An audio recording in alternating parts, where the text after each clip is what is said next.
Buenas noches, estimada audiencia. Tengo nuevamente el honor de presentar al doctor Héctor Romero, quien es pediatra, neonatólogo, epidemiólogo. Y me quedo corta en poder presentar con todos los títulos que tiene. Él hoy día nos disertará todo sobre lo que es reanimación neonatal. La última edición, obviamente, con todos los cambios que ha habido, más la evidencia científica de todo ello. Doctor Romero tiene la sala Zoom para usted. Por favor, antes de que empiece más bien, les rogaría silenciar vuestros micros y las preguntas, por favor, a través del chat de Zoom. Gracias. Doctor Romero, adelante. Gracias, Sonia. Muy buenas noches. Un saludo cordial a todos los que están participando conmigo, los que nos están acompañando. Llevamos más de 500 personas. Qué chévere. El plan es pasar una muy buena noche y hablar algo de reanimación neonatal. Entonces, gracias por la invitación. Gracias a Pharma Hosting porque siempre me apoya en lo que más me gusta, que es enseñar, y lo hago con mucho amor. El plan es aprender reanimación neonatal. Vamos a mirar si lo logramos hacer un poquito mejor. Vamos a mirar lo actual. Entonces alguien dirá, no, pero reanimación neonatal no hay nada nuevo. Les tengo buenas noticias. Está la publicación de Pediatrics de enero de este año. Está la publicación del doctor Saustad de abril de este año. Y está la publicación del Consenso Europeo de Reanimación de abril de este año. Estos dos están calienticos, acabaron de salir ese poquitico. Entonces vamos a mirar diferentes versiones y diferentes puntos de vista de cómo se hace reanimación a nivel neonatal en el mundo. Aquí ustedes ven al lado izquierdo el flujograma de la Academia Americana de Pediatría, ampliamente conocido, y al lado derecho está el flujograma del Consenso Europeo. Vamos a mirar, a desglosarlo parte por parte. Si vas a hacer reanimación, hazla bien, porque aunque es poco frecuente que la hagas, mira, para llegar a una reanimación avanzada, 1 en 1000 o 1 en 12.000 casos, pero si la haces mal, el paciente se va a morir. Entonces vamos a aprender reanimación y en algún futuro vamos a hacer algún curso de reanimación allá en los países. ¿Cómo te preparas para una reanimación? Te preparas con una consejería antenatal con los padres, reuniendo a tu grupo, anticipándote con tu grupo y mirando, haciendo un chequeo del equipo que vas a necesitar. Luego de eso, vas a hacer las 4 preguntas que aparecen en todas las guías. ¿Cuáles son? Les digo las preguntas que están en la 8ª edición del libro de reanimación. La edad gestacional,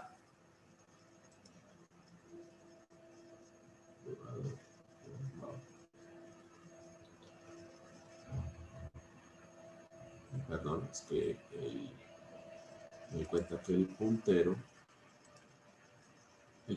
raya la imagen. Entonces, las 4 preguntas, ¿cuáles son? ¿Cuál es la edad gestacional del niño? La segunda pregunta, ¿cómo está el líquido amniótico? Si está claro. Tercera pregunta, ¿tiene algunos factores de riesgo? Y la 4ª pregunta, que es la nueva, ¿cuál es el plan del manejo del cordón umbilical? Entonces aquí están los factores de riesgo anteparto, preparto y los factores de riesgo intraparto. Hay una lista grande, pueden revisar cualquier consenso, ahí está, no hay ningún problema. Y aquí está un listado de los equipos que necesitas para una reanimación. Están así que tienes que tener una bandeja y en esa bandeja colocar los insumos que necesitas para dicha reanimación. Ahora, ¿qué dice la evidencia al respecto de estos primeros pasos? Bueno, la evidencia dice que si en el cordón, vamos a mirarlo del cordón umbilical, gracias a unas preguntas que nos hicieron por chat. Si el niño es prematuro y no requiere reanimación, tú puedes esperar el clampeo, demorar el clampeo del cordón 30 segundos en adelante. La recomendación es moderada. Si es un recién nacido a término, también puedes esperar 30 segundos. Pero ¿qué sucede si es un a término o prematuro que requiere resucitación? Si ese niño requiere reanimación, no hay evidencia suficiente para saber cómo es el clampeo del cordón. Imagínense. Pero ahorita vamos a mirar cómo nos podemos aproximar a eso. Y lo otro, doctor, entonces no hagamos clampeo porque al parecer no hay evidencia. Podemos hacer es ordeño del cordón. Significa que tú devuelves la sangre al recién nacido. Pues el metaanálisis que apareció el año pasado, en el 2020, dice que cuando tú ordeñas el cordón en menores de 28 semanas, se incrementa el riesgo de hemorragia intraventricular, por lo cual no se recomienda el ordeño del cordón en menores de 28 semanas. Ahora, ¿qué pasa con las recomendaciones europeas? Las recomendaciones europeas dicen lo siguiente: si vas a reanimar el niño, ellos esperan, si no lo vas a reanimar, ellos pueden esperar el clampeo del cordón hasta 60 segundos. Buen tiempo. La otra, si vas a reanimar el niño, lo puedes hacer con cordón intacto. Para los europeos es seguro iniciar los primeros pasos de reanimación con cordón intacto. Y ellos dicen, si tú no lograste el cordón intacto, entre comillas, el clampeo, podrías hacer el ordeño del cordón, pero en mayores de 28 semanas. ¿Se dan cuenta los dos puntos de vista, tanto europeo como americano? Entonces, si se dan cuenta, la versión europea contempla que podemos reanimar con cordón intacto. ¿De dónde toman ellos esa versión? Les quiero mostrar más adelante. Esta es una revisión muy bonita de la doctora Kateria de Children en 2019. Ella hace las 3 publicaciones que están hasta el momento hablando de cordón intacto. Entonces aquí está la de Duley y los 2 de ella, de Kateria. ¿Qué encontró? Que los resultados clínicos no había ninguna diferencia. Entonces no se desanimen, tranquilos. En este momento hay 6 estudios que van a salir los resultados dentro de pronto para decir reanimación con cordón intacto en los niños, en nuestros recién nacidos a término y prematuro. La primera publicación de esas 6 es el estudio NEPCOR, que dice que con cordón intacto mejora la saturación, mejora la puntuación de Apgar y no hay consecuencias negativas. Entonces, la conclusión es que hacer una reanimación con cordón intacto es tremendamente promisorio. Significa que lo más seguro es que para la siguiente consenso tengamos ya cordón intacto, con algunas indicaciones. Ahora, ¿han hecho cordón intacto y reanimación o procedimientos? Sí, claro. Aquí hay una revisión muy bonita de obstrucción de la vía aérea. El niño nace, está conectado al cordón umbilical intacto y le hacen traqueostomía. Hay un reporte de 28 casos en el 2019. Otra persona me preguntaba, doctor, ¿qué pasa si yo dejo al paciente con cordón intacto y lo que hago es ventilarlo antes de clampear el cordón? Bueno, muy bien, tenemos un metaanálisis del 2018 de Cochrane. Dice que no hay evidencia ni en contra ni a favor. Esto es 2018. Y hay una publicación ya en el 2019 de hernia diafragmática. El niño nace con hernia diafragmática, tú lo adaptas, ¿sí? Lo adaptas con cordón intacto y lo intubas estando con el cordón intacto. Y demuestra que es factible y seguro. Entonces, este es el futuro. Así de fácil lo vamos a tener. Ahora, ¿cuáles son los pasos iniciales de la reanimación? Aquí los tenemos. Entonces, el niño nace y después del nacimiento miramos si es una término, si tiene buen tono o si el paciente respira y llora. Si es una término, tiene buen tono y respira, perfecto. La sacamos del estadio. Es un niño que hay que hacerle los pasos normales, que es calentarlo, secarlo, estimularlo y posicionar la vía aérea y succionarlo si es necesario. Hacemos el contacto piel a piel con la mamá. Eso tiene nivel de evidencia. Entonces, ¿cuál es la evidencia al respecto? Si se dan cuenta, el niño toca mantenerlo en temperatura ideal, ni la hipotermia ni la hipertermia, porque son dañinas. Hacer contacto piel a piel, manejar la temperatura, hacer un control de la temperatura. A los niños más pequeños les colocamos bolsas plásticas o algo que los caliente, un gorrito o mantas térmicas, ¿sí? Y en países donde tienen recursos limitados, se utilizan bolsas plásticas para envolver al bebecito, como vamos a mirar más adelante en los menores de 32 semanas. ¿Cuál es la posición ideal para mantener la vía aérea permeable? Aquí está, la posición de olfateo, tiene su lógica. Aquí es donde podemos alinear estas dos posiciones y la vía aérea queda en posición normal para hacer una reanimación adecuada. Si fuera necesario, elimine las secreciones de la vía aérea. Entonces, ¿aspire qué? Aspira primero la boca y luego la nariz. Aquí estamos cercano a la succión de las vías aéreas. Primero succionamos la boca y luego la nariz. Primero la B que la N. Ahora, ¿qué sucede cuando el niño no está vigoroso o es un prematurito? Bueno, tenemos alternativas, que es las mismas de calentar el paciente, permeabilizar la vía aérea, eliminar las secreciones si fuera necesario, secar y estimular. Recuerde que estimulamos es con latigazos en las plantas y frotamos no de forma muy vigorosa el torso del bebecito. ¿Qué vencia tiene? Recuerden que no succionamos de forma rutinaria, solo succionamos cuando tenemos ventilación con presión positiva. Cuando le estás dando BPP a los niños, los tienes que succionar. Y ahora la succión en niños no vigorosos, con broncoaspiración de meconio. Imagínense que no hay evidencia, a no ser que tengas vías respiratorias, tengas secreciones en la vía respiratoria, sería la única forma de aspirarlo. Ahora, ¿qué sucede en el niño no vigoroso? Recuerde que ya no hacemos la laringoscopia, que intubábamos y sacábamos todo el meconio en los niños no vigorosos. Eso no tiene recomendación en este momento y el último metaanálisis del 2021 dice que no tenemos que hacerlo. Recuerde, todo niño que está con broncoaspiración de meconio, ya sea vigoroso o no vigoroso, le hacemos la reanimación común y corriente. Y cuando hacemos una reanimación, ya sea en un prematuro o un a término, tenemos que monitorizarlo, idealmente con un EKG de 3 vías. Ahora, ¿cómo hacemos la evaluación de la frecuencia cardíaca del niño? ¿Cómo sabemos que vamos bien?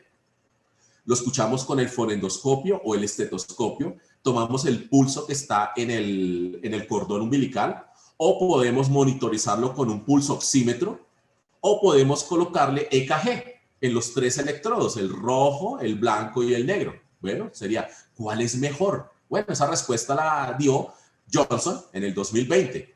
Dice, si tú utilizas la auscultación y la palpación, es rápido, pero tiene falsos positivos. Ahora, si utilizas pulsoximetría y EKG, electrocardiografía, es superior en mostrar los signos vitales. ¿Cuál es el problema? Se demora un poquito. Entonces podrías empezar mientras tanto auscultando al niño, mientras les vas colocando la monitorización con EKG y la monitorización con pulsoxímetro en la mano derecha. ¿Qué sucede si nace el bebecito de distasia anótico, pero tiene buena frecuencia cardíaca? Ese bebecito toca posicionarlo, despejar la vía aérea, monitorizarlo, saturación y el EKG, y colocarle oxígeno suplementario y considerar CPAP. ¿Qué es oxígeno suplementario? Oxígeno a flujo libre. El flujo libre lo puedes hacer con la tubulatura de la manguerita de oxígeno. Mira, aquí se muestra. Puedes colocar flujo libre con la máscara de anestesia, que no la colocas directamente sobre la piel, un poquito elevado. Lo puedes hacer lo mismo con la pieza en T o Neopuff, un poquito elevado, no sobre la piel directamente. O lo puedes hacer con el reservorio del ambú. Imagínate, el aire sale por ahí y con el reservorio podrías dar flujo libre.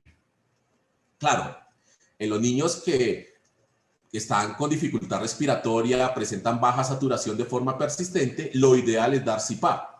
CPAP, ¿cómo lo ofreces? Lo ofreces con la máscara de reanimación de anestesia o con la pieza en T. Recuerde que el ambú no da CPAP. Sigamos avanzando. ¿Qué le pasa si el bebé tiene apnea, boqueo, lo que llaman los americanos gasping, o tiene una frecuencia cardíaca menor de 100? Perfecto. Ese niño lo que necesita es ventilación con presión positiva. Monitorizar la saturación y considerar la monitoría con EKG. Entonces, estas son las indicaciones para colocar ventilación con presión positiva. Le sumamos una nueva. Saturación es objetivo por debajo de lo que debería estar, a pesar de que le estés dando oxígeno a flujo libre al 100%. Y estos son los dispositivos con los cuales damos ventilación con presión positiva. El famoso ambú, la famosa bolsa de anestesia, la pieza en T o llamado Neopuff, y el Neoti, que es un Neopuff desechable, que solo se utiliza una vez con el paciente. Esta es la posición que debería tener el paciente para recibir presión positiva, con una máscara ideal que esté cubriendo lo que es nariz y boca. No tiene que ser ni muy grande ni muy pequeña. ¿Y cómo sostienes la máscara facial? La puedes sostener idealmente con 2 puntos. Si se dan cuenta, coloco mis 2 dedos y los demás dedos los coloco levantando la mandíbula. O puedo hacer la técnica de la araña, para que se den cuenta. O puedo hacer la técnica de 2 puntos utilizando las 2 manos. Pero yo necesitaría una segunda persona que me apoyaría en dar la frecuencia respiratoria aquí en la parte superior. Esta técnica es la ideal y la que promociona el último consenso de reanimación. Ahora, ¿qué concentración de oxígeno tienes que darle al paciente? Si el paciente tiene más de 35 semanas, colócale oxígeno para reanimación con el 21% al aire ambiente. Y si el paciente tiene menos de 35 semanas, la reanimación se empieza entre 21 y 30%. Colocas el flujómetro a 10 litros por minuto y vas mirando las saturaciones objetivo.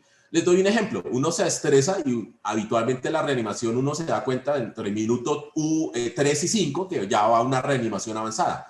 Pues en esa reanimación avanzada entre el minuto 3 y el minuto 5, pues el paciente tiene que estar saturando 80-85, no necesita estar saturando 100%. Entonces uno puede tener tranquilización y mirar las saturaciones objetivo del paciente.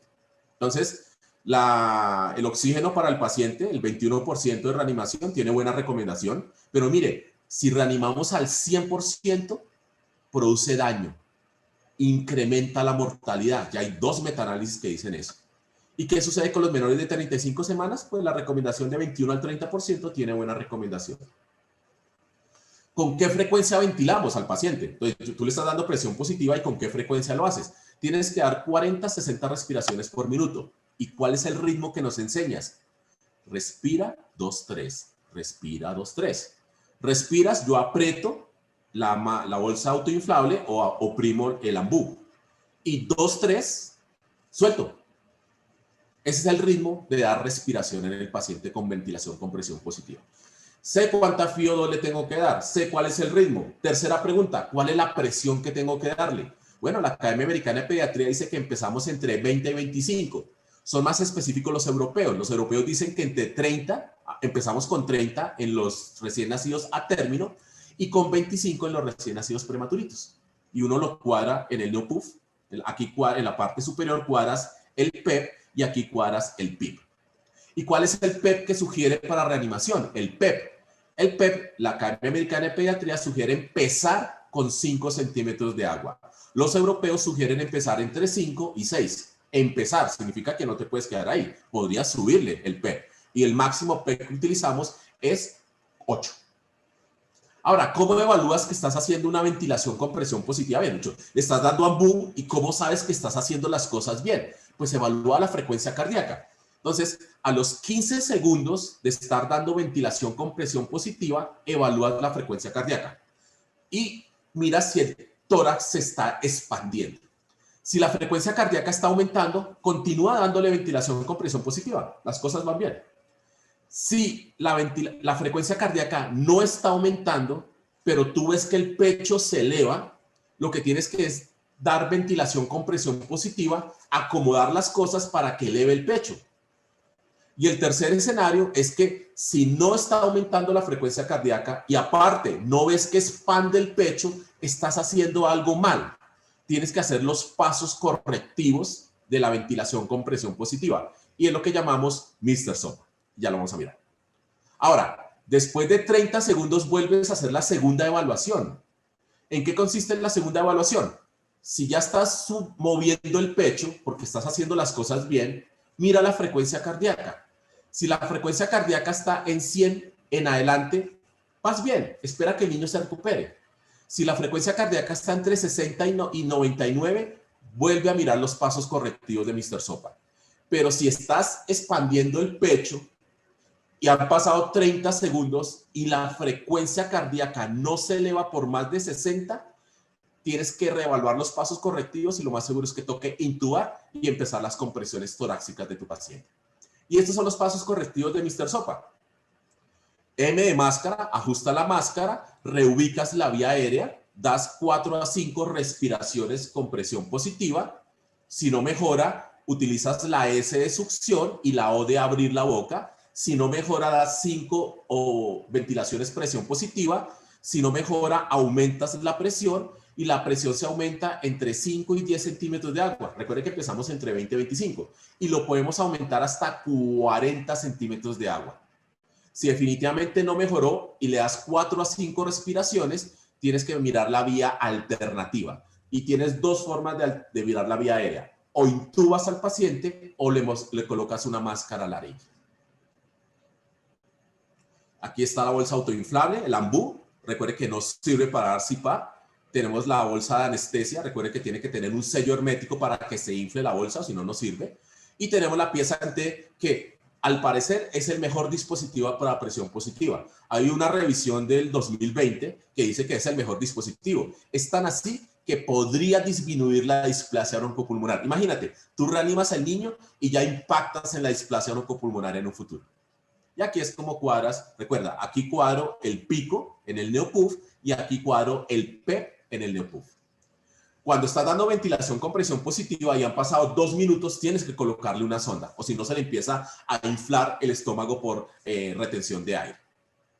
Ahora vas a intubar al paciente. Bueno, intubémoslo. Recuerde que la longitud de la tráquea tiene, el niño a término mide 5 a 6 centímetros y el pretérmino solo le mide 3 centímetros. Entonces tenemos que escoger el tubo ideal en milímetros para ese niño. Y todos sabemos, un niño menor de 1000 gramos, el tubo es 2,5, entre 1000 y 2000 gramos es 3 y de 2 a 3 kilos es 3,5. Ya lo sabemos. La recomendación es que si vas a intubar al paciente tienes que monitorizarlo. Ahí no es opción, tienes que monitorizarlo. Y utiliza una hoja de laringo, ¿sí?, para intubar. Hay 2 tipos de hojas de laringo, las rectas, que son las Miller, y las curvas, que son las McIntosh. No se recomienda las curvas McIntosh, se recomienda las Miller. Y puede ser doble 0 para los menores de 1000 gramos, 0 para los prematuros y 1 para los recién nacidos a término. Tranquilización, tienes 30 segundos para intubar al paciente. Te puedes tomar los 30 segundos sin ningún problema. Pero ¿qué recomendación les doy? Viene esta publicación del 2016. Si tú tienes 3 o más intentos de la intubación fallidos, ¿qué le pasa a los recién nacidos prematuros extremos? Se incrementa el riesgo 28 veces de hemorragia intraventricular severa. Ojo con los intentos de intubación. Que sea el profesor, el profe, el que intuba al prematuro extremo, no el residente ni el interno. Si vas a intubar, dicen que proporcionemos flujo libre, pero mire que el metaanálisis de Cochrane no muestra evidencia que tengamos que darle flujo libre cuando intubas al paciente. Y esto es lo ideal, ver las cuerdas bucales y a través de las cuerdas bucales poder pasar el tubito. Ese es el ideal. Ahora, ¿qué tanto insertas el tubo? ¿Qué tanta la profundidad? Bueno, hay un metaanálisis del 2020 que dice que no existe el método ideal para saber cuál es la profundidad del tubo. Ahí les digo una vez. Entonces, cojamos las 2 alternativas que nos dan los consensos. Nos dan peso más 6. Ejemplo, un bebé que pesa 2 kilos más 6 son 8. Significa que la profundidad del tubo son 8 centímetros. O la última, que es la versión del 2015, que es la distancia DNT. Es la distancia desde el tabique hasta el trago más 1 centímetro. Ahora, doctor, ¿cómo sé que intubé bien? Bueno, hay signos de que estás intubado. Mejora la frecuencia cardíaca, escucha los ruidos, no hay distensión gástrica, hay vapor condensado. La mala noticia es que Cochrane del 2018 estableció que no existe el método ideal para saber si estás bien intubado. ¡Wow! ¡Wow! Ni siquiera el CO2 exhalado, porque alguien me dirá, doctor, mira, el CO2 exhalado, yo se lo puse al niño y entonces cambió de color naranja, pero violeta a amarillo. Significa que el niño está bien intubado. Les recomiendo que se lean esta publicación de Pediatrics del 2019. Ni siquiera la capnografía en recién nacidos prematuros con shock, ellos tienen muchos falsos positivos. Bueno, doctor, no puedo intubar, no sé intubar. Oye, tienes las máscaras laríngeas. Perfecto. Las máscaras laríngeas se utilizan en Mr. Sopa cuando no puedes intubar, en anomalías congénitas del paladar y la boca, esos Pierre-Robin, esos niños con Down, con macroglosia, ¿sí? Hay una revisión muy bonita de New England Journal of Medicine del 2020. Recuerde que la máscara laríngea no sirve para aspirar meconio, igual ya no aspiramos meconio, ¿sí? Y la revisión Cochrane del 2018 estableció que hasta puede utilizarse en niños de 1500 gramos en adelante. Imagínate. Entonces, si no sabes intubar un niño de 1500 para arriba, pide una máscara laríngea tamaño número 1. Doctor, intubé al niño y a pesar de que lo intubé y revisé todo, el niño no mejora. Ok, entonces, así como te aprendiste Mr. Sopa, te recomiendo que te aprendas DONE, que es lo siguiente. Si viste y lo intubaste y no mejora, mira si el tubo se desplazó. Muy frecuente, se te sale el tubo de nuevo. O segundo, si el tubo está obstruido con secreciones. O tercero, descarta neumotórax. O cuarto, mira si hay un problema, una falla en los equipos que estás utilizando. Y está la evidencia. Entonces, La ventilación con presión positiva tiene recomendación fuerte. Significa que hay que hacerla en el momento que tiene que hacer. Y las presiones, el PEP, las respiraciones por minuto, el tiempo inspiratorio, tienen recomendación moderada. Significa que hay que hacerlo. ¿Qué pasa? La presión excesiva no tiene que utilizarse.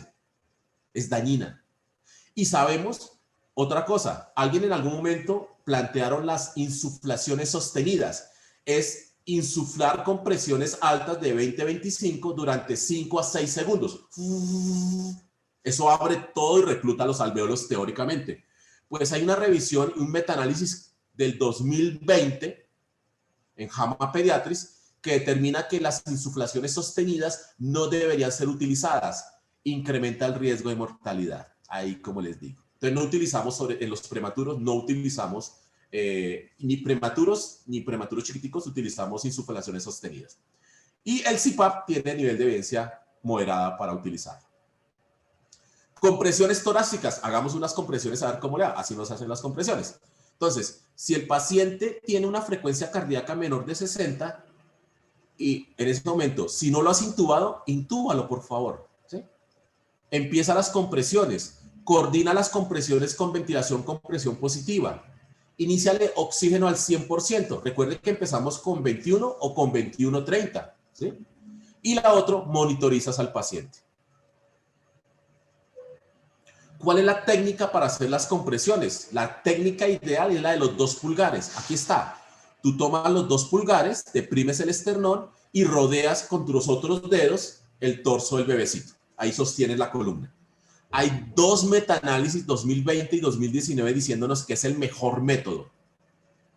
Si te cansas, está el método de los 2 dedos, o hay unos métodos que están saliendo en este momento. Si se dan cuenta, este método con el dedo índice doblado, o este método con los 2 pulgares y las 2 manos, bueno, ahí se los dejo para que lo lean.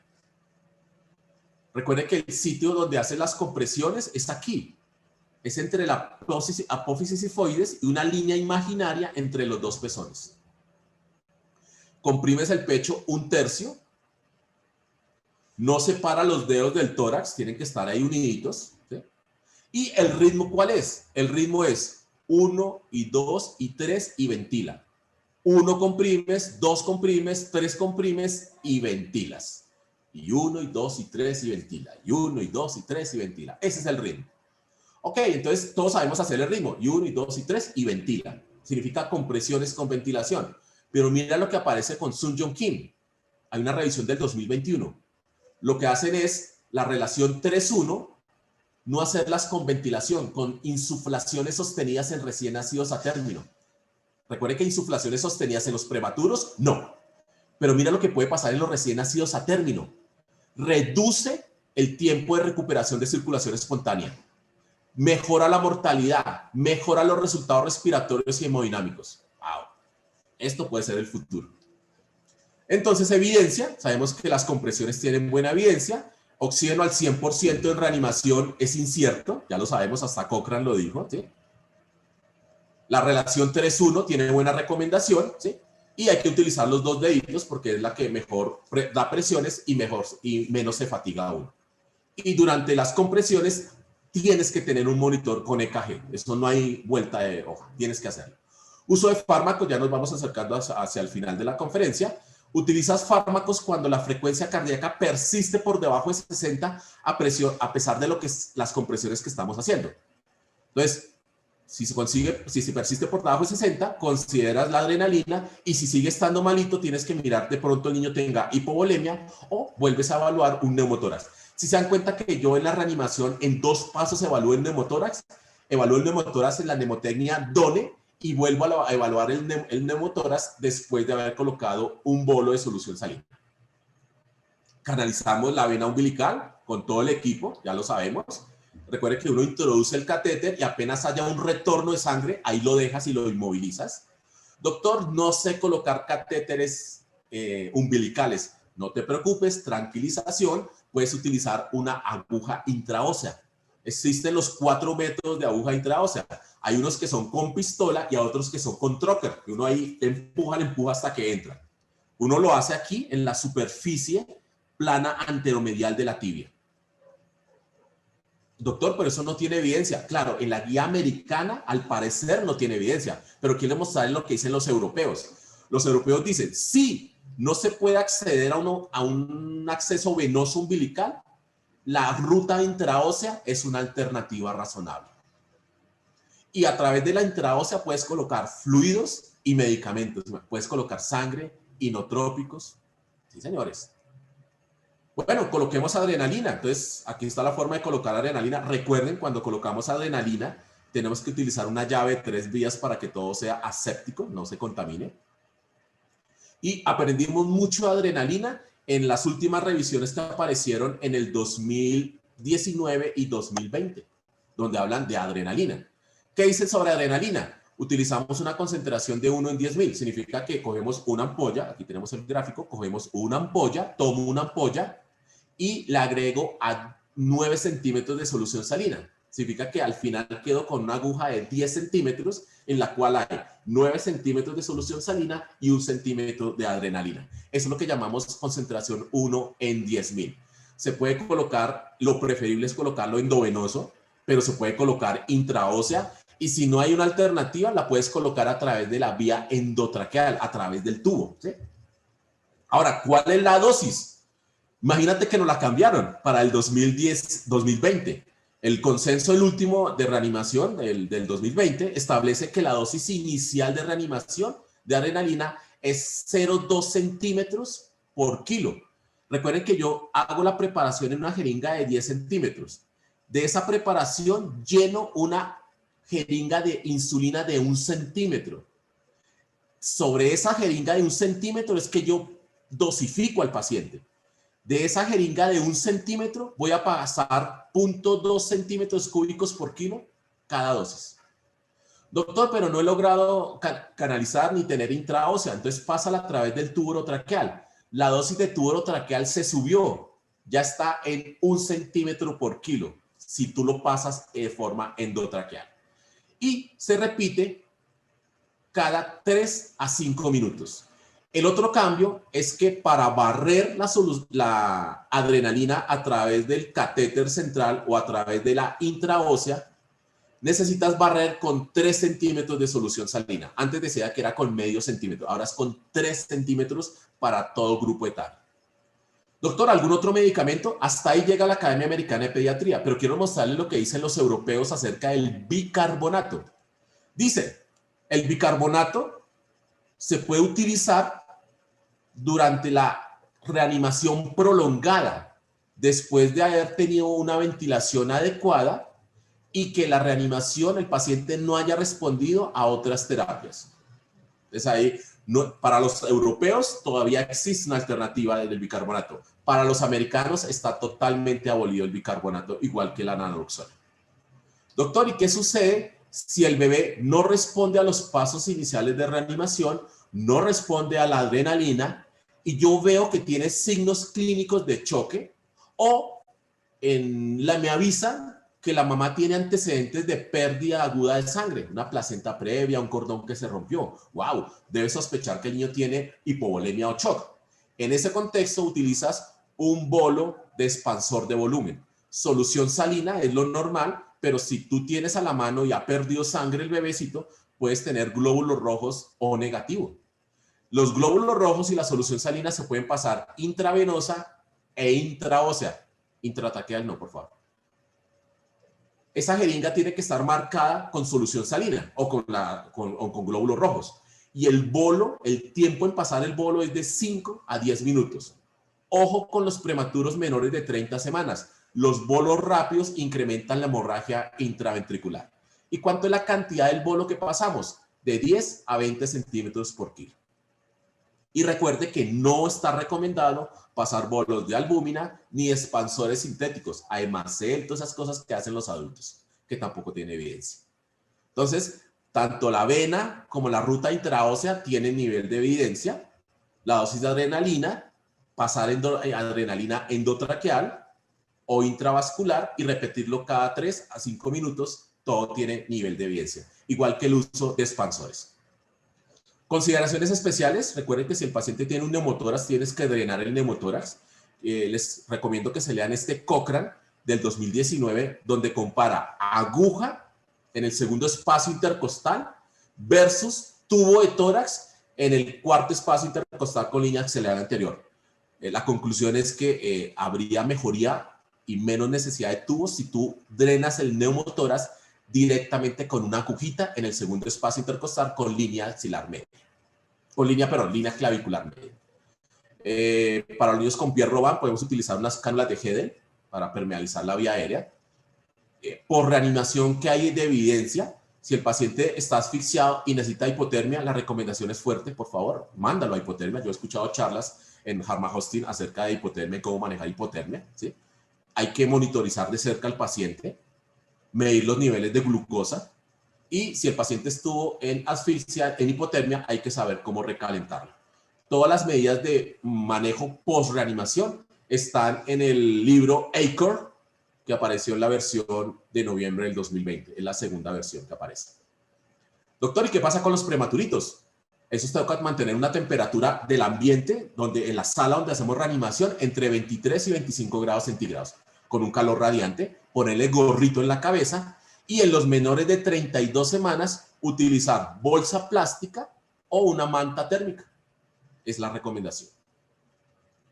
Doctor, ¿a quién no reanimamos? Nació el niño y no lo voy a reanimar. ¿Qué dice la Academia Americana de Pediatría? Menor de 23 semanas, menor de 400 gramos, anencefalia y trisomía 13. Recuerde que nos sacaron la trisomía 18. Ya tenemos que reanimar la trisomía 18 desde el 2015. ¿Y qué dice la recomendación? Pues iniciar la reanimación o iniciarla y pararla es equivalente, es igual de éticamente equivalente. Si tú inicias la reanimación o no la inicias porque ves que el paciente no necesita, éticamente en tu cerebro estás haciendo las cosas muy bien. Mira la otra cosa que nos cambió. La duración de la reanimación es alrededor de 20 minutos y la recomendación es fuerte. Imagínense. Y si el paciente tiene muy pocas probabilidades de vivir, tiene un límite de habilidad muy malo, ¿sí? Pues es razonable hablar o consultar a un experto e involucrar a los padres para definir si se le trabaja o no se le trabaja. El libro de la 8ª edición dice que toca esperar 20 minutos para la reanimación, ¿sí? Y recordemos lo que decía la OMS. Entonces, en este momento, si tú tienes asistolia por 20 o más minutos, en este momento para la reanimación. ¿Qué sucede si tienes bradicardia persistente por debajo de 60 frecuencia cardíaca? Y han pasado más de 20 minutos. La OMS te autoriza a parar la reanimación. Entonces, la paras cuando hay asistolia por más de 20 minutos o bradicardias menor de 60 por más de 20 minutos. ¿Qué pasa en COVID? Porque estamos en COVID. Aquí les muestro la guía colombiana de reanimación de COVID.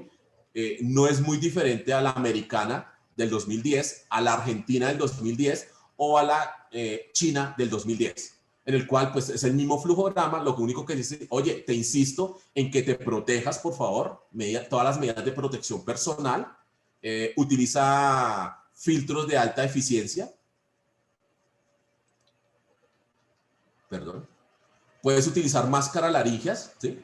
Aunque pueda producir aerosolización, y lo ideal sería, para no estar expuesto directamente a la vía aérea con toda la aerosolización cuando estás intubando, a pesar de que tengas máscara, gafas, pues se están entrenando en videolaringoscopia a los neonatólogos. Entonces tú tienes tu videolaringoscopia como hacen los adultos e intubas con el video.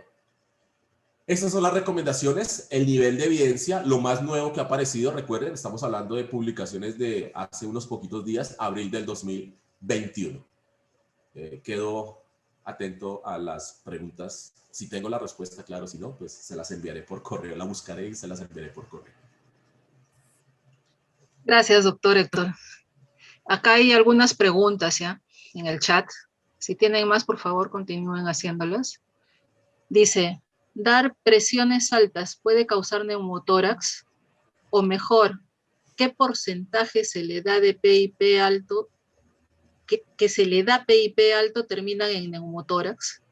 Imagínate que esa persona que hizo la pregunta se leyó una publicación de este mes. Imagínate que se dieron cuenta que el paciente cuando está en ventilación invasiva y tú utilizas presiones altas, tanto el PIP como el PEP, no hay una relación causal con neumotórax. De hecho, no significa que exista un límite del PIB y un límite del PEP que se correlacione directamente con neumotórax. Lo que sí sabemos es que no podemos pasar de picos de 40 y no podemos pasar de PEP de 8, porque esos en algunas publicaciones anteriores se han asociado a barotrauma, bilitrauma. Entonces no hay un número mágico, no pases de 40 de pico y no pases de 8 de PEP. Hay un comentario.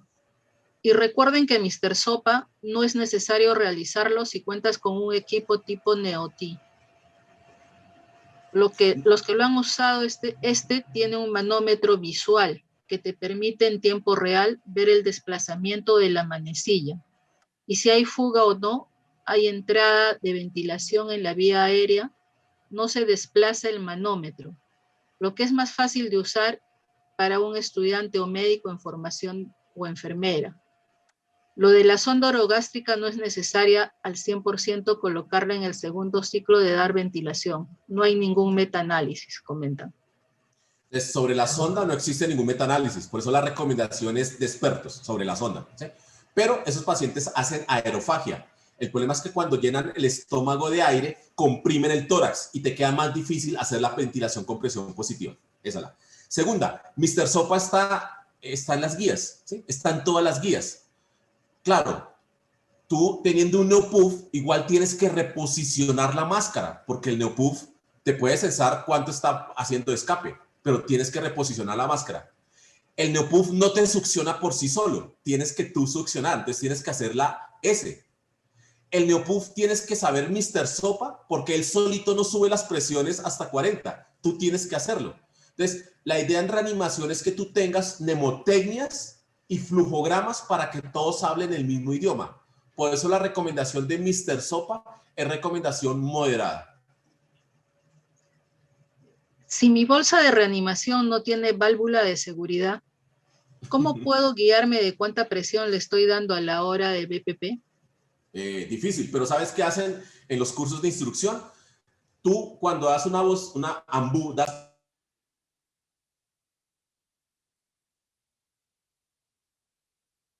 Claro, los dedos. Doctor, no se le escucha, se ha apagado el micro. Prenda su micrófono, eso es. Ya, ok. Entonces, el AMBU lo das con 4 dedos haciendo la presión. Si tú quieres bajar la presión porque no tienes manómetro, bajas y le das solo con 2 dedos y miras qué tanto expande el tórax. Si tú tienes una expansión adecuada con 2 dedos, dale con eso. Eso es lo que estás haciendo.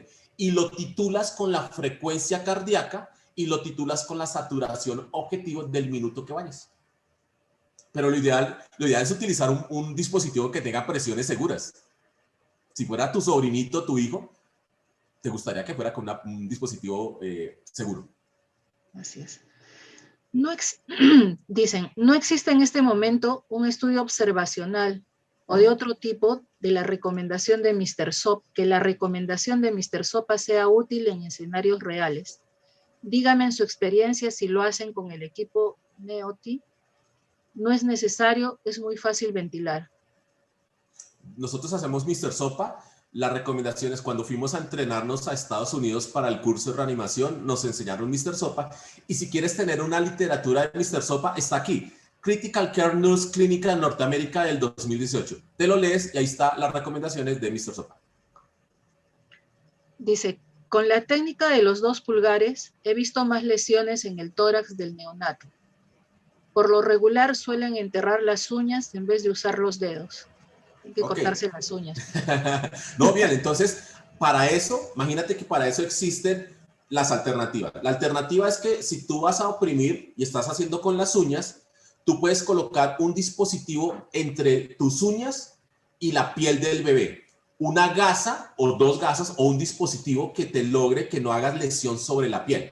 O la otra, no lo hagas directamente con la uña, superpone los 2 dedos. ¿Sí me entiendes? Superpones los 2 dedos, uno encima del otro, y con eso tienes un solo sitio de hacer la compresión, sin necesidad de meter o clavar las uñitas. Bueno, no sé a qué se refieren. ¿Por qué 3 centímetros? no provoca hemorragia intraventricular, máxime si es prematuro, teniendo en cuenta que la adrenalina se pasa en bolo?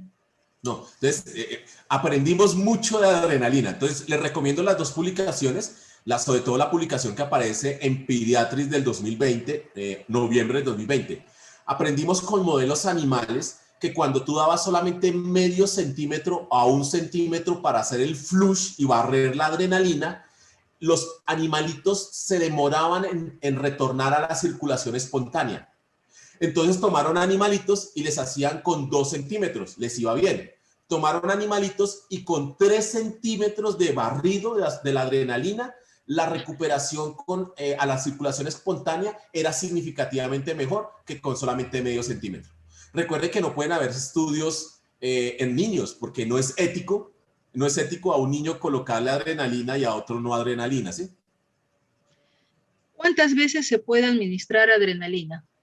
Tienes 20 minutos para administrar las dosis que sea necesario. Imagínate, tienes 20 minutos para hacer valoración, Mr. Sopa, compresiones con ventilación compresiva, compresiones torácicas, pasar la primera dosis de adrenalina, hacer Mr. Done, colocar un bolo de solución salina. Tienes 20 minutos, así sea en asistolia como en frecuencias cardíacas por debajo de 60.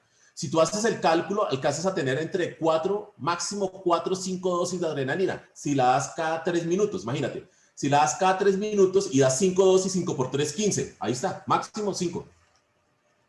Por tiempo. ¿Cuándo usar bicarbonato y a qué dosis?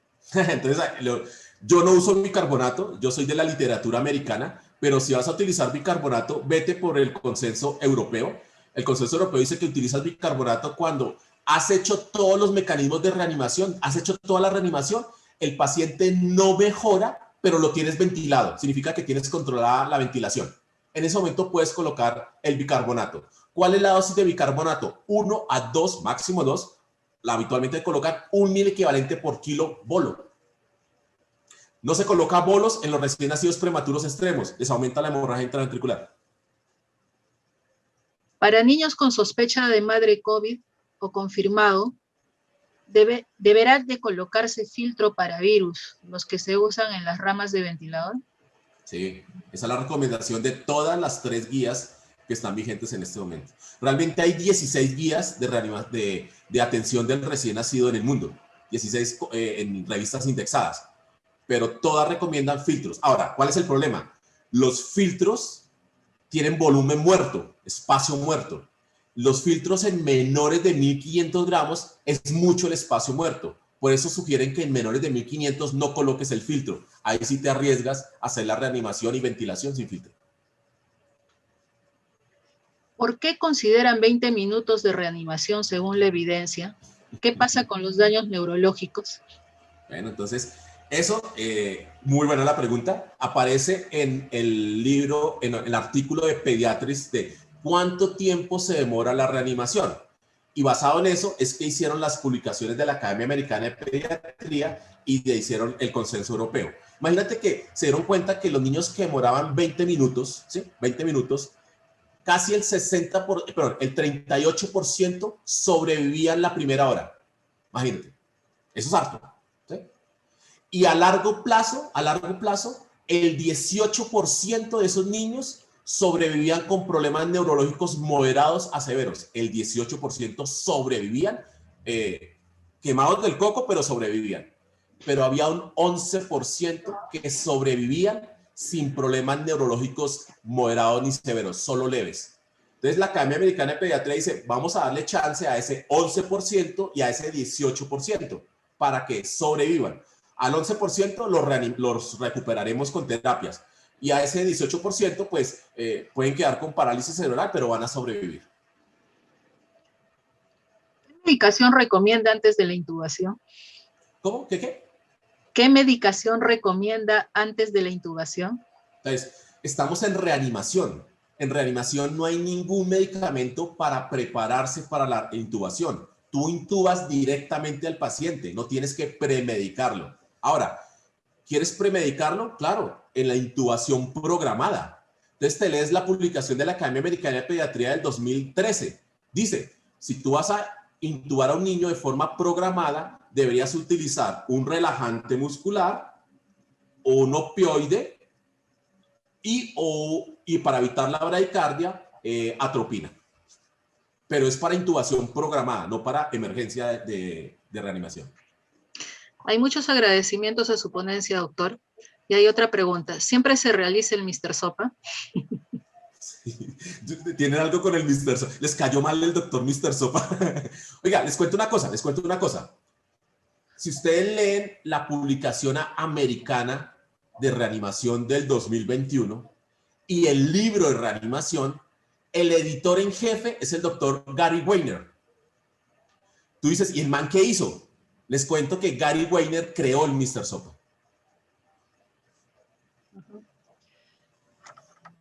¿Con máscara laringea se usa sonda nasogástrica?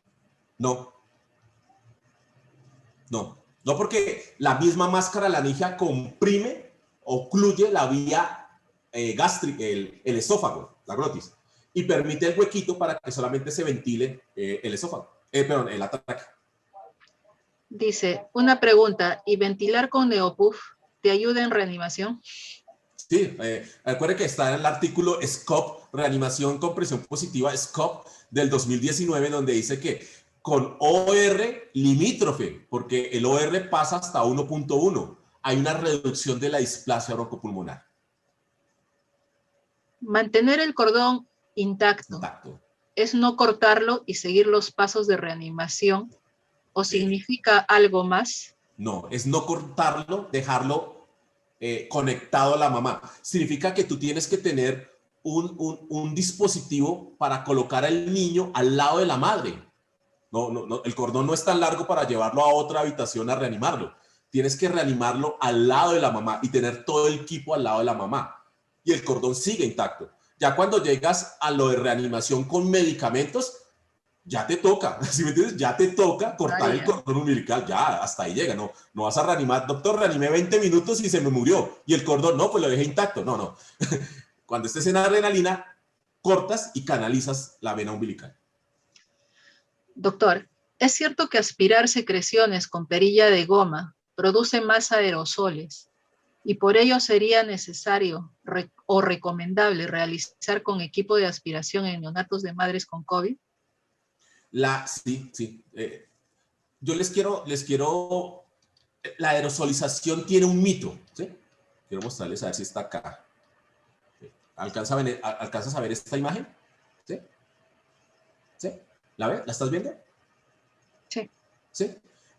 Quiero mostrarles la aerosolización en adultos cuando utilizan un ambú. Mire cómo sale el aerosol. ¿Sí se dan cuenta? Aquí en este lado.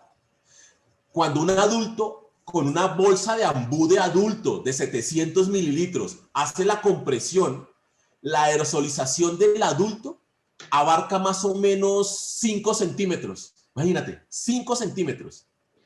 Y cuando tú le colocas un filtro a ese ambú de adultos, la aerosolización se baja a 2 centímetros. Significa que en el escenario más grande, que es un ambú de 700 mililitros, que tú lo espichas, la aerosolización solo se va a 5 centímetros por encima de la vía aérea.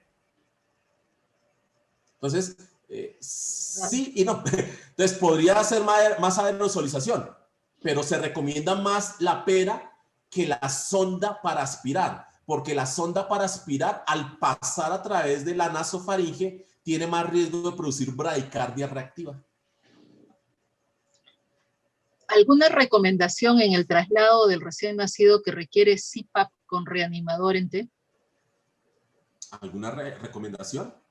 Pues tiene que estar bien sellada la máscara para que la presión no se esté fugando y ese paciente tiene que estar monitorizado para saber cómo llega en esa pieza en T hasta el otro lado. Les doy un ejemplo. Nosotros cuando agotamos nuestros CPAP en sala de partos, nos toca conectar a los niños a pieza en T. Es así de fácil. Hay una pregunta acá. ¿Cómo es mantener el cordón intacto? Cordón intacto, nace el bebecito y no lo cortas nunca, hasta que no va a llegar reanimación necesitando adrenalina. ¿Algún cambio en aspiración de meconio? No, Adán. Cochrane, la revisión de Archives of the del 2021 dice que no hacemos laringo a los niños no vigorosos y aspiramos para sacar las secreciones. En este momento, a los no vigorosos y a los vigorosos, no, perdón, a los no vigorosos en broncoaspiración de meconio hacemos los mismos pasos de reanimación, ventilación con presión positiva, etcétera, etcétera. No aspiramos por laringo. Bueno, doctor, ¿usted cuántos recién nacidos recibe al mes? Es decir, ¿está en contacto diario como experto? Porque mis observaciones es porque yo recibo al día de 5 a 10 recién nacidos de todas edades. Y he tenido que modificar mi actuación, porque en la práctica clínica nadie hace el 100% lo que el algoritmo dice. Esto ya se midió. Sí, claro, nadie hace el 100%, pero ya se midió que si tú haces cursos de entrenamiento, sobre todo que hacen cada 2 años, vas a llegar un momento en que tengas un porcentaje del 92% de adherencia. ¿Sí? Y la respuesta, yo tengo un hospital donde nacen 480 partos mensuales. Eso implica que me están naciendo 15 niños diarios. 15 diarios. ¿Sí? ¿Podría, por favor, repetir la parte de que si no sabemos pasar catéter, ¿qué podemos hacer? Ok, si no sabes pasar catéter central, lo que puedes hacer es colocar una intraósea, un acceso intraóseo. ¿Qué tendrías que tener para el acceso intraóseo? Tendrías que tener... Tendrías que tener alguno de los dispositivos, ya sea estas agujas de troca o la pistola. Lo ideal sería tener la pistola, porque tú lo que haces es la pistola, la colocas ahí en la superficie tibial, la colocas ahí perpendicular y pues, disparas y entra directamente el trocar. En cambio, con los otros 2 trócares que están acá, tú tienes que hacer especie de tornillo hasta que pases. Recuerde que no pasamos adrenalina por vena periférica. Doctor, no pude con el intraóseo. Bueno, tienes adrenalina para pasar a través del tubo orotraqueal. Y recuerda que aumentaron la dosis. ¿Cuál es el riesgo-beneficio de aplicar hipotermia teniendo en cuenta que produce hipertensión pulmonar? No, ya la hipotermia tiene sus indicaciones, no se le va a dar a todo el niño. La hipotermia solamente está para los niños asfixiados y son los 2 criterios que estableció la Academia Americana de Pediatría, Pediatris 2014 en noviembre. Dice, si es un niño que tiene pH menor de 7, con una reanimación que dura más de 10 minutos, una base exceso mayor de 16, o el paciente, y aparte de eso se asocia con una encefalopatía moderada severa, ese paciente cumple los criterios de hipotermia. Los que se salen de ahí no tienen indicación de hipotermia. Claro, produce hipertensión pulmonar, pero recuerda, el asfixiado se muere en el mundo, ¿sí? Tiene la mortalidad alta, son 5.8 casos por 1000 nacidos vivos, con una mortalidad que supera el 50%. Eso es por la asfixia. En cambio, la hipertensión pulmonar secundaria a la hipotermia, tú la puedes manejar de forma medicamentosa. Y por ahí hay una charla de hipertensión pulmonar en recién nacidos. ¿Por qué ampliaron a 20 minutos la reanimación en asistolia? Ya se acuerdan que les comenté que había un 18 y un 11% de niños que sobrevivían. ¿Dónde más se puede hacer más cursos de reanimación para ser instructor? No, es fácil. Alguien va a Estados Unidos y esa persona se entrena. Y esa persona va al país y en el país dicta los cursos. Esa es una. La otra, hay personas que llegan del exterior, entrenan a un grupo en el país y ese grupo del país multiplica la información. Lo único que tienes que saber es que hay poquitos sitios avalados y tienen que ser habitualmente universitarios. Entonces, a mí me dan un cartón de reanimación y tiene que estar avalado por un instructor de una universidad. ¿Podría repetir la dosis de adrenalina para RCP? 0,2 cc por kilo de la dosis que está en una jeringa de insulina. 0,2.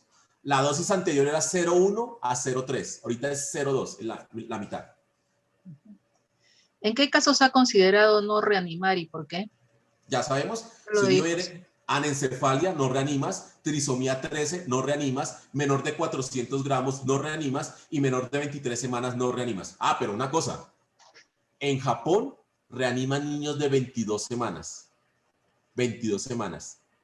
Y el 60% de los niños sobreviven. ¿Cómo? Ni idea. Sí. Doctor, ¿cuál es su concepto respecto al contacto piel a piel en el prematuro que nace vigoroso? Hay literatura que dice que solo por el hecho de ser prematuro se debería pasar a lámpara de calor radiante. En mi práctica he visto que los prematuros que se dejan en contacto piel a piel se enfrían con mucha facilidad y se deterioran en 3 a 5 minutos. Ok, entonces depende del prematuro, ¿sí? Si tienes un prematuro por debajo de 32 semanas, no le puedes hacer contacto piel a piel. El segundo rango es niños entre 32 y 34 semanas. Ese niño se te puede enfriar muy rápido en contacto con piel a piel. Pero el prematuro por encima de 34 semanas, se ha demostrado que él puede regular la temperatura en contacto piel a piel. Claro, tiene que tener un ambiente, la habitación donde está, en temperatura de 24 grados centígrados. Pero si estás en una sala de cirugía atendiendo ese parto y la sala de cirugía está a temperatura Bogotá de 11 grados centígrados, no te arriesgues con el contacto piel a piel. ¿La adrenalina se administra por vía periférica o central? Periférica, no. Central. Por periférica, bueno, les comento. Hay reportes de la literatura en el cual nunca se pudo tener un acceso venoso ni central, nunca se pudo intubar a un niño. Y llegó adrenalina. Ni idea cómo llegó adrenalina si no se pudo intubar. Y hay 2 reportes. A un niño le colocaron adrenalina por la vena periférica y a otro le colocaron adrenalina intramuscular. Uno hizo flebitis y el otro el de la intramuscular hizo necrosis del sitio donde se colocó. Reporte de casos. En caso de no tener EKG en el hospital, ¿qué se puede tener en cuenta? Saturación, un pulsoxímetro. Le siguen agradeciendo. Excelente ponencia, gracias. Gracias. Excelente. No sé qué dice, pero ahí hay una pregunta que dice, ¿se ha hecho en pacientes con hernia diafragmática? No sé qué cosa. Sí, claro. Acuérdate que, mira, nosotros, no sé si ustedes en Perú lo hacen, nosotros tenemos un procedimiento que está estandarizado que se llama EXIT. EXIT es que el niño tiene una malformación de la vía aérea o una malformación pulmonar. El niño, vamos a cesárea, el ginecólogo lo saca, pero lo deja medio cuerpo dentro de la mamá y no le cortamos el cordón umbilical. A ese niño llega el neonatólogo, estando conectado a la mamá todavía, lo intuba, ¿sí? Llega el cirujano y lo opera, conectado al cordón umbilical. Y cuando termina el procedimiento, se saca al niño, se le clampea el cordón y se le pasa a la unidad de recién nacidos, cuidado intensivo. ¿La reanimación con cordón intacto es en mesa auxiliar o en el abdomen de la madre? Lo ideal sea que sea en mesa auxiliar, porque recuerde que tenemos que tener una superficie sobre la cual yo pueda hacer las compresiones, una superficie rígida.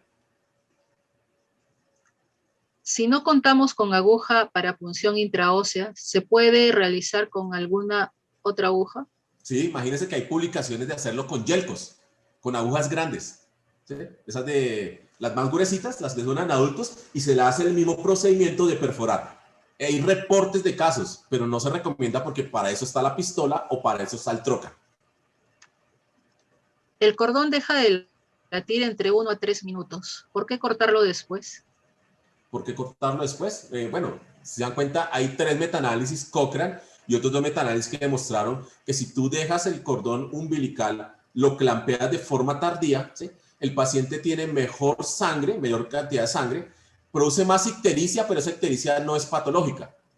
Ese paciente tiene mejor recuperación en la puntuación de Apgar posterior, pero el tiempo no es 5 minutos o 8 minutos. La recomendación es que sea de 30 segundos en adelante para los americanos o de 1 minuto en adelante para los europeos. No necesariamente tiene que ser hasta el 3er minuto o hasta el 5.º minuto para el clampeo normal de un niño vigoroso. ¿Restituye volumen en las hemorragias del 3er trimestre, aun cuando no esté con depresión? No, pues el niño entra en reanimación. Si el niño entra en reanimación y llego a la fase de que no hay respuesta a la adrenalina y tiene signos de hipovolemia, yo pongo sangre. Pero si el niño nació por una hemorragia de la mamá y el niño nació vigoroso, no. Ahí le tomas una muestra de sangre y entras en el protocolo de transfusión sanguínea. Todas las guías internacionales asumen que si un neonato en las primeras horas de vida, en las primeras 24 horas de vida, tiene menos de 12 de hemoglobina, toca transfundirlo. Todas las vías. ¿Cuál es la evidencia en beneficios de dejar el cordón intacto? Ahí les mostré, la revista se llama Children, aparece en el 2019, la publicación es de la doctora Kateria, ¿sí? Y la otra es que se lean el NEPCOR, que es el estudio NEPCOR 3, que aparece en el 2019. Doctor, ¿hay evidencia? No, en ese momento no hay evidencia. Por eso no entró a los flujogramas de reanimación. Pero es una acción muy promisoria que lo más seguro es que entre para el siguiente consenso que va a llegar dentro de unos 5 años. Vuelven a preguntar, ¿por qué no la adrenalina por vena periférica? Produce efectos secundarios, flebitis, y no llega directamente su volumen, no llega a la cantidad que tiene que llegar al corazón, a las coronarias, para producir un retorno a la circulación espontánea. Seguimos. ¿Por cuánto tiempo se debe mantener la hipotermia en asfixia neonatal? 72 horas, dice el protocolo. Se le puede leer el protocolo americano, el protocolo británico, y hay un protocolo espectacularmente fácil de leer, que es la guía de asfixia y encefalopatía hipóxico isquémica de Ecuador. Aparece en el 2019 y está gratis en Google. ¿Hay alguna medición para colocar el catéter umbilical? Sí, claro. Cuando tú haces una medición, hay una fórmula, pero cuando está programado el catéter umbilical, es igual que la intubación. Cuando está programado para colocar el catéter umbilical, hay la más sencilla, es la misma fórmula del tubo orotraqueal, peso más 6. Esa es la instancia del venoso. Pero no estamos en un proceso programado, estamos en una emergencia. En la emergencia, apenas tú introduces el catéter y haya retorno, ahí lo dejas. Ay, doctor, es que no sé cuánto. Bueno, hay otro término que es entre 2 y 4 centímetros. Tú lo introduces entre 2 y 4 y la mayoría de niños le va a retornar ahí. Si me toca intubar y al ver que la vía aérea está llena de meconio, ¿tampoco se aspira? Ah, sí, claro. Claro. Entonces tienes que hacer Mr. Sopa ahí, más o menos. Intubas y a través del tubo succionas eso que te está obstruyendo la vía aérea. Doctor, pero no tiene lógica. Entonces haz el DONE. En el DONE tú miras de desplazamiento y o de obstrucción. ¿También se debe mantener cordón intacto cuando el neonato está con shock hipovolémico? Recuerda que cuando ya llegamos a shock hipovolémico, el cordón intacto ya no funciona. Ya tendrías que canalizar para colocar el bolo de solución salina o el bolo de glóbulos rojos. ¿Qué opinión le merece la hipotermia con incubadora apagada y por qué tiempo? La hipotermia pasiva no está recomendada. Hay una muy buena publicación que aparece en Seminars in Fetal and Neonatal Medicine del 2013 y se llama hipotermia pasiva en países con recursos limitados. No demostró disminuir mortalidad. ¿Y qué nos dice de los 3 anexos a las 11 lecciones ya conocidas? No entendí eso. Dice que hay 3 anexos en la guía, supongo, a las 11 lecciones ya conocidas. ¿Qué opina? Ahí son las explicaciones de lo nuevo que ha salido, que mostraron en el libro de reanimación octava edición y lo que mostró el doctor Saustad en su publicación de Acta Pediátrica. Son aclaraciones anexas de evidencia. ¿Y la hipotermia, a partir de qué semanas de edad gestacional se realiza? La hipotermia no se sugiere por debajo de 36 semanas. Tiene que ser por encima o igual a 36 semanas. En pacientes con malformación de tórax o con gastrosquisis, ¿la reanimación con compresiones tiene alguna restricción? No, porque tú lo que haces es hacerte a la cabecera del niño.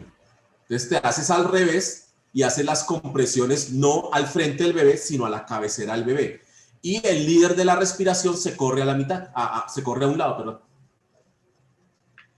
¿Hasta cuánto tiempo se puede esperar pinzar el cordón en caso de procedimiento quirúrgico planificado? Hasta que termine el procedimiento, si está planificado el procedimiento, o hasta que el paciente entre en inestabilidad. Si el paciente entra en inestabilidad, se empezaría el flujograma de reanimación.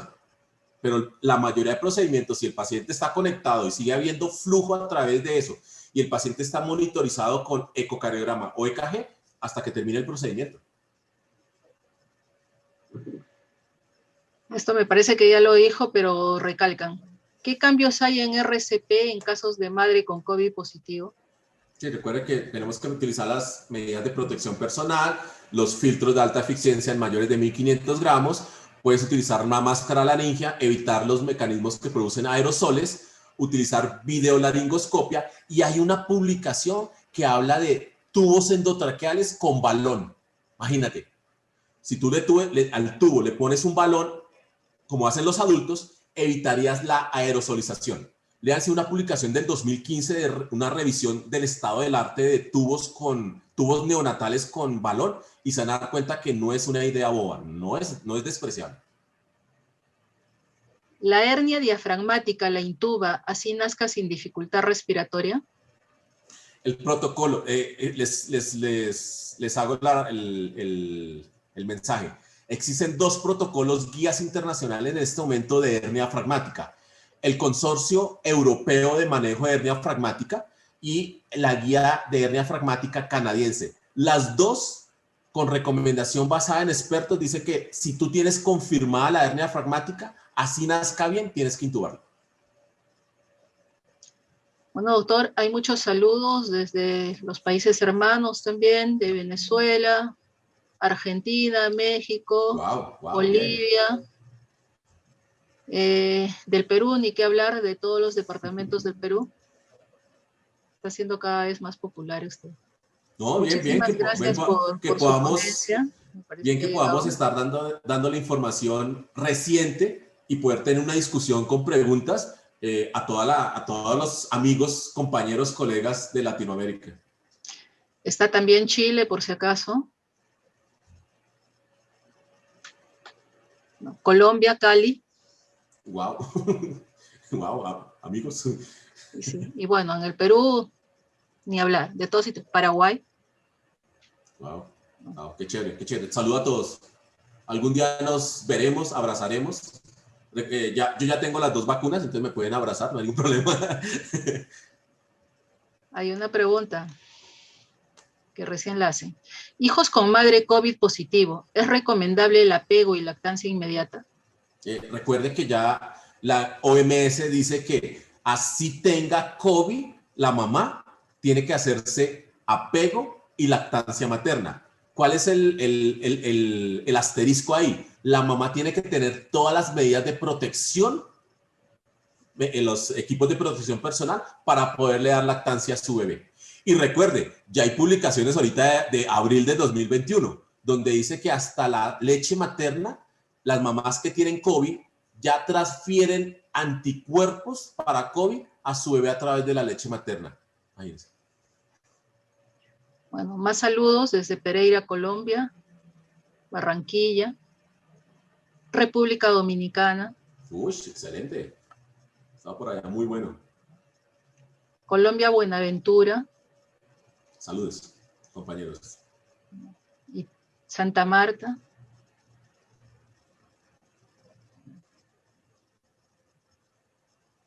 Bueno, el Perú, Iquitos, Puno, de todos sitios lo están saludando. Tengo que volver a recorrer. Desde Puebla, México también. Wow, tengo que recorrer otra vez, volver a todos esos sitios fabulosos de donde me están mandando los saludos. Hospital Materno Infantil Ridun Roine. Ecuador, no lo habíamos mencionado a Ecuador, pero también está Ecuador. Saludos, compañeros de allá de Ecuador. Tulúa Valle, Colombia. Patria. Cincelejo, Colombia. Amigos en Cincelejo, tengo varios. Y bueno, me cansaré porque hay más mensajes y mensajes de Santa Cruz, perfecto, de todos sitios.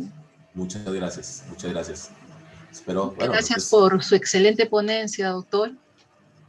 Ya el próximo mes nos estaremos volviendo a ver y también pronto tendremos otra charla en PharmaHosting con el que me gustaría que alguien de PharmaHosting lo presente, por favor.